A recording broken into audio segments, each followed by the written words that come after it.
I was born in an ordinary northern village, and I remember how I used to dream of leaving for the big city. I was filled with so much passion and zeal. It seemed like real life was happening somewhere else. I suppose that's true when you're 20, but with time, you come to understand that it's not really life at all. I was 38 when I suddenly took a hard look at myself.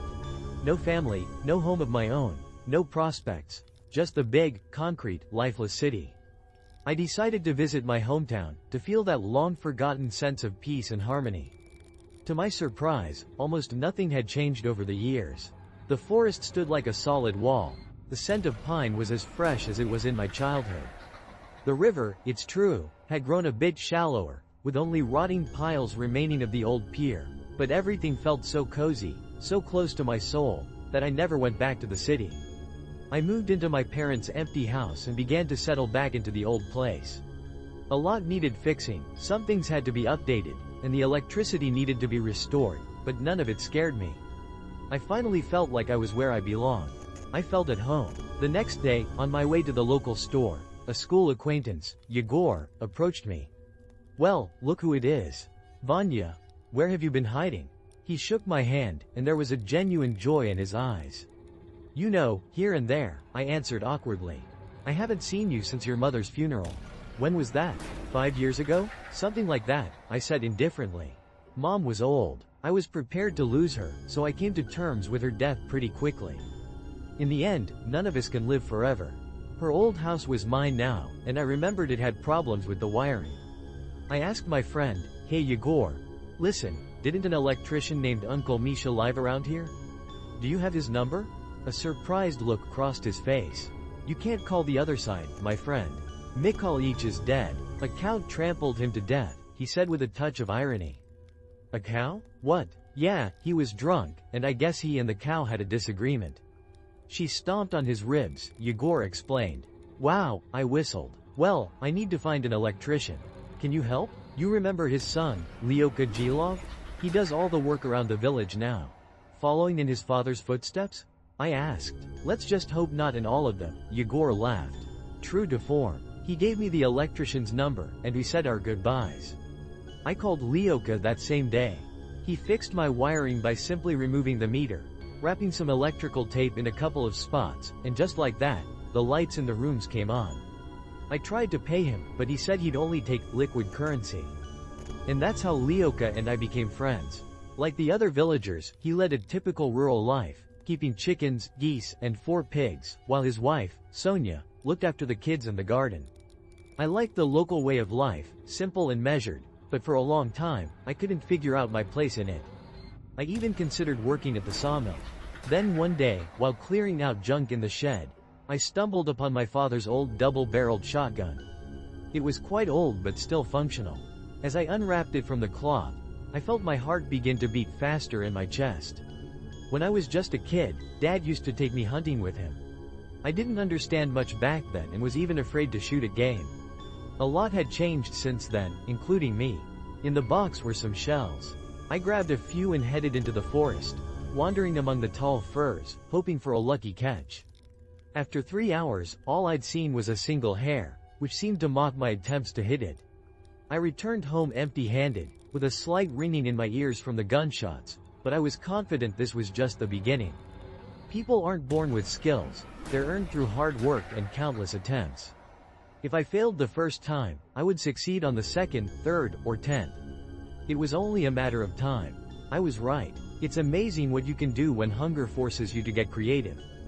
4 months later, I knew the best spots for game, had bought a new rifle, and could hit a target from a great distance. I learned all sorts of tricks and even got a license. I became the local hunter, earning a living from the meat, and I was very proud of myself. My life in the village was gradually getting back on track. I couldn't say the same for the other residents. It all started when Baba Masha, the kind old woman who used to look after me as a child and still treated me to pancakes on holidays, came up to me. "Vanyusha, wait a moment." The neighbor called out, waddling quickly in my direction. "What is it, Baba Masha?" I asked, stopping. "Have you seen Marta?" "Who's that?" I asked, confused. "My goat. Have you seen her? A white one, with clever eyes."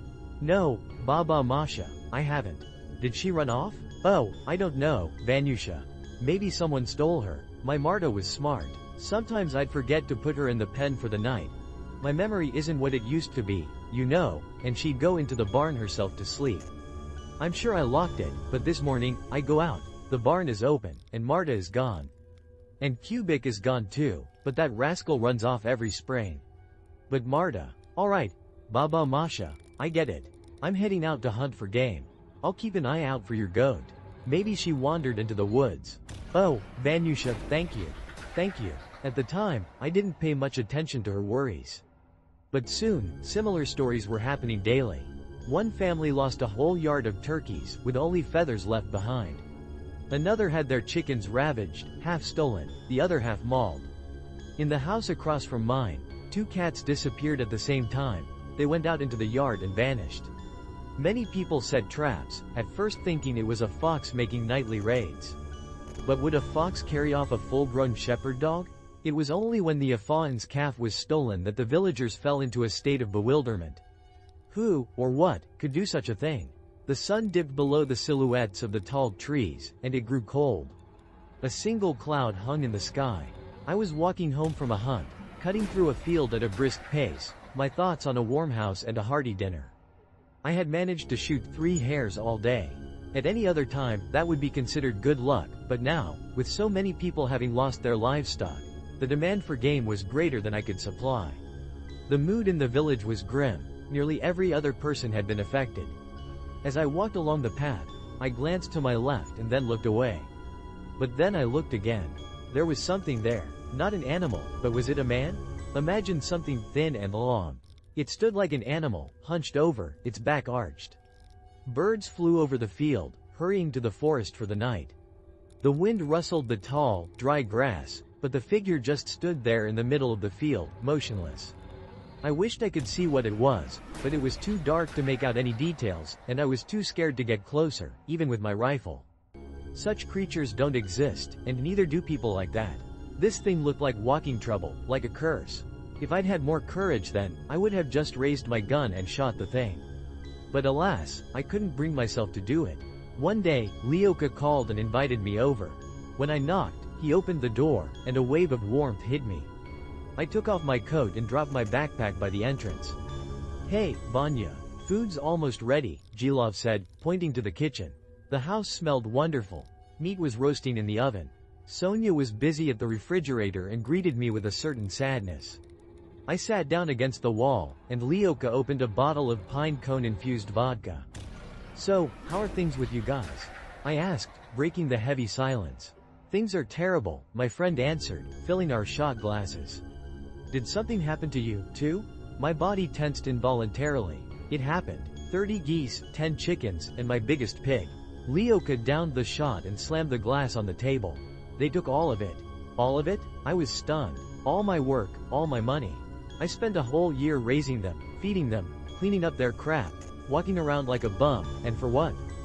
Gilov was on the verge of tears. I patted his back, then hugged him. We'll figure it out. It's going to be okay, I said, trying to support him. Sonia took a roast goose out of the oven and placed it on the table. Eat up, while there's still something left, she said, before disappearing into the kids' room. Leoka, we won't starve, I promise, I began. There's less game in the forest now, but it's fine. I have a rifle. A rifle? Gilov interrupted me. I need your rifle. I'll kill that thing, whatever it is. Are you crazy? How can I just give you my rifle? What if you shoot a person? I'll go to jail. I protested, taking a drink of the infused vodka. It's not a person, Leoka said, grabbing a goose leg and taking a bite. That thing came last night and slaughtered half my livestock. I saw it myself. I heard a noise in the chicken coop. The birds were screaming. I ran out and was horrified. It was a 3-legged monstrosity. I don't know what the hell it was. Its eyes were like a human's, but it wasn't human at all. It saw me and darted off. Afterward, I started cleaning up the carnage, and while I was busy in the barns, I heard the kids screaming. I dropped my pitchfork and bags and ran into the house. What happened? A shiver ran down my spine. Leoka waved his hand dismissively. It was fine. That fiend came to the window with a bloodied mouth, covered in feathers, and just stared inside. My eldest daughter saw it and started screaming. Sonia and I ran in, and it vanished. Do you know where it went? I asked impatiently. To the pigsty. It distracted me so I would go to the house, and then it attacked my boar. All that was left were the hooves. I heard the pigs squealing, but I couldn't leave the children. And after that nightmare, you're suggesting I go hunting in the forest? No. There's only one thing I want to shoot, and I'll be damned if I don't rid this village of it. I'll get revenge for everyone. For the children, for my neighbors, for the chickens, the geese, and for Borika's bones. Borka? I didn't understand. Leoka took a swig of the vodka and winced. I understand, I nodded. I thought it would be simple. It was just a large beast. If I could hunt hares, I shouldn't miss it. Leoka was sure that sooner or later, the predatory thing would return. His farm still had livestock left to prey on. The thought of an unknown creature unnerved me, but I kept telling myself I had a rifle. I thought I would shoot the beast and become a local hero. The following night, Leoka and I set up an ambush. He sat in his yard, and I was behind the fence on the forest side. I was out there for at least 2 hours. The nights were still cold, and I had dressed too lightly and started to shiver. Just as I was about to go ask my friend for some tea, I suddenly saw it. The three-legged thing was racing silently across the field. It moved in leaps, and I couldn't hear it breathe. I quickly sent Leoka a voice message. Leoka, I see it. I wanted him to be ready, but the creature wasn't heading for his house. It was going to the neighbors. I barely had time to get the rifle off my shoulder before it had already scaled the fence. What was I supposed to do? I couldn't just start shooting at a neighbor's property. I crept closer along the fence, trying to get a better view. Suddenly, a commotion started inside the house. The lights flickered on, there were shouts, a woman screamed, and then the three-legged thing burst back out, with prey in its teeth. Something was flailing in its jaws. It's the end for you, I said, taking aim. The bullet sent the monster tumbling end over end as it ran. I don't know where I hit it, but that kind of shell could take down a bear. The creature lay on the ground, twitching. Feeling emboldened, I got a rush of adrenaline and ran toward it to finish it off with a final shot. I looked down and froze. What was this thing? It was a hairless creature with a long torso, its ribs visible through the skin. It had legs with feet like a human's, and one arm that was perfectly human-like, with a hand and long, sharp claws. The other arm was simply gone, as if it was never meant to be there. There wasn't even a shoulder joint. And its face, what a face it was. It had enormous, dark eyes, a long nose, and massive jaws with large, pointed teeth. Its maw was so large it could have easily swallowed a human head. What had I shot? I saw a black wound on the creature's side, without a single drop of blood. I knew it would be best to put a bullet in its head for good measure, but while I was thinking, the beast slammed its fist into my face. The blow was so strong it knocked me off my feet. My ears were ringing, and my jaw throbbed with pain. Leoka and some other people came running. I could hear their voices, but I couldn't make out what they were saying. The thing had escaped, despite the wound in its side. The people were pointing somewhere into the forest. All that remained on the ground was the carcass of a white turkey. My bullet had only grazed the hellish three-legged beast. With one punch, it had torn my ear, fractured my jaw, and displaced my eyeball. I spent the next week in the city hospital. When I returned, I learned that real chaos had erupted in the village. We realized the creature had been stealing animals because it was sparing us. Now that people had declared war, the hellish beast showed just how ruthless it could be. One night, a 14-year-old boy went missing. He had gone outside to give the dog leftover dinner. His parents only heard a short yelp, and then silence. The father ran out into the yard and saw the three-legged thing running away in the distance, dragging a slender figure behind it along the ground. The boy was gone. No one had seen him for days. Then, another terrible tragedy occurred. Remember my school acquaintance, Yegor? One night, the thing broke into his house. The next morning, horrific news spread through the village. Yegor's house was covered in blood, the windows smashed. He and his wife were dead, murdered for no reason. Their necks had been snapped, and their bodies were left in different rooms. But the most horrifying part was that they had 2 small children. They were gone, and something told us they would never be found. Panic set in. An entire family had been destroyed. The men of the village gathered. There were only 5 rifles among us all. The others brought what they could. One brought a machete, another came with a sharpened shovel, a third with a fire axe. We decided it was best to go into the forest during the day. The plan was simple. Stick together, find its lair, and kill it. I walked in the company of 11 strong men, my rifle slung over my shoulder, and I was still scared. We knew exactly which area to search. The thing always emerged from the same patch of forest at the edge of the field. I usually didn't wander into those parts. It always seemed like a dead place to me, nothing but dense thickets, ravines, and fallen, rotting trees. Animals avoided it, and even the birds were always silent there.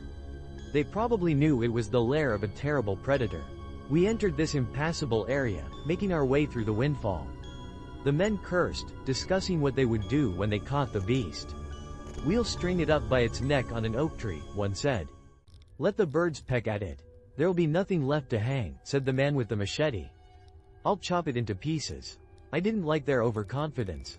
They needed to see what they were up against first. While I was in the hospital, I had nightmares about that thing every night, about its enormous, toothy maw. The others pushed forward, eager to find something. "Guys, we agreed not to split up," I yelled, but a shadow hung over the forest. The weather was sunny, but in there, it was like an enchanted place. Everywhere you looked, there was darkness. The dense crowns of the trees formed a solid ceiling overhead, and the sun's rays barely penetrated through them. Suddenly, someone ahead screamed. We all exchanged glances and pushed forward, scrambling through rotten logs as fast as we could. I fell a little behind the others but hurried to catch up. Those in front suddenly stopped, frozen as if at the edge of a cliff. One of the men was screaming, "What are you standing there for? Help me get out. Pull me out of here." I ran up to them and froze, too. We were standing on the edge of a ravine filled with the dead bodies of animals, a whole swamp of rotting flesh and bones. Swarms of flies circled over the corpses, and the stench was so overwhelming it felt like you could be poisoned by it. And thrashing in the middle of this filth was our guy with the fire axe. He had rushed ahead and fallen into the pit.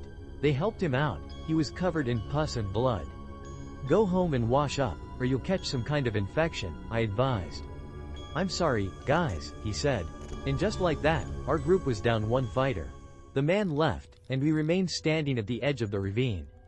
It was immediately clear whose work this was. The three-legged beast had been on a rampage here for a long time. This ravine was its dumping ground. There were half-eaten deer carcasses, a rotting pig's snout, a goat's skull, and human bones. I noticed them at the same time as the others. We all gasped when we saw a white ribbed cage and a skull with hair still attached. "That damn thing," a man with a rifle said quietly. Another added, "We're not leaving this forest until we kill it." Everyone was angry. Everyone wanted revenge. We went around the ravine and moved on. I looked around, wondering where the hellish three-legged creature could be hiding. Maybe it had a den? Maybe it perched in the trees?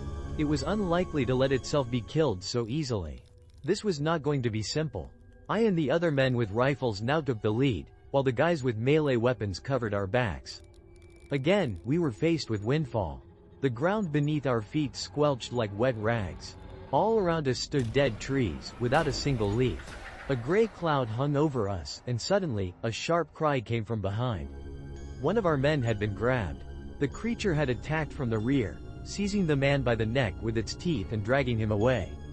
Soon, he was no longer screaming but gurgling, choking on his own blood. The thing was trying to escape, but its burden was too heavy. "Shoot!" one of the men yelled. We knew the one it had was already gone, so we started firing with everything we had. The forest roared with the thunder of our shots. Bullets tore through the creature's thin, gray body. It howled, dropped the half-decapitated body, and tried to get away. But we quickly reloaded and gave chase. I got closer. The creature threw its head back, and my bullet went through the back of its skull. The other men caught up and started riddling its body with bullets. Not a single drop of blood came out of it. The three-legged thing lay on the ground, its legs kicking, its hand clawing at the earth as if it still hoped to escape. The man with the machete ran up and brought the heavy blade down, splitting the monster's hideously disfigured head. Before us lay something unreal, some kind of undead creature from an unknown place. I knelt and touched its skin. It was hard as stone and burning cold. "Let's drag it back to the village," the man said, pulling his machete from the creature's head. Then he looked at the blade in surprise.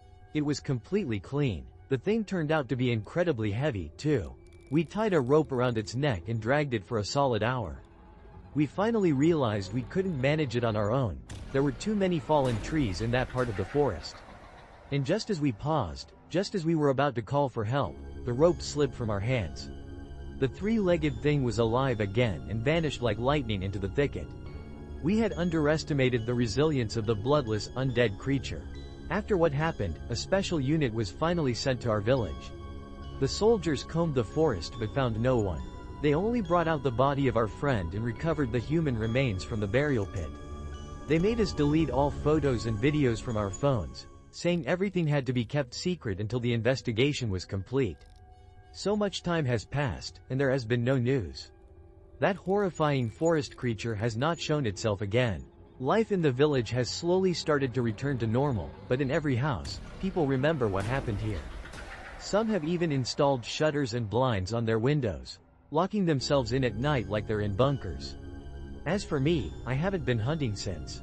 Not even once. We all live in fear that one day, the three-legged thing will emerge from the forest once again.